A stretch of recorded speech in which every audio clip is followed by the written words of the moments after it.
মহিলাদের পাল্লায় পড়লে জীবন ধ্বংস হবে, কথা সত্য। মহিলা এমন একটা জাতি যে তাৎক্ষণিক কথা পরিবর্তন করতে পারে। এই বোকা ছেলে, তোমাকে যেই ওয়াদা দিয়েছে সময়ে সময়ে জেনার সাথে লিপ্ত হবে, ওই ওয়াদাই কালকে তোমাকে ভঙ্গ করে বিপদে ফেলে তোমাকে কোর্টে জেলে উঠাবে। তুমি সাবধান থেকো।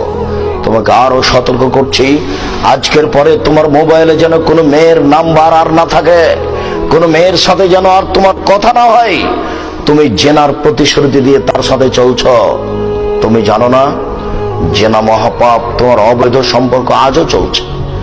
এই নারী তোমার ইহকাল ধ্বংস করবে, পরকাল ধ্বংস করবে, তোমার বংশকে ধ্বংস করবে, তোমার জাতিকে ধ্বংস করবে, তোমার বাপকে ডুবাবে, তোমার মাকে ডুবাবে, তোমার বংশকে ডুবাবে। তোমার সাথে কথা উল্টিয়ে দিয়ে কালকে তোমাকে জেলে দিবে। এর নাম নারী। আয় বোকা ছেলে, তুমি এখনো হিসাব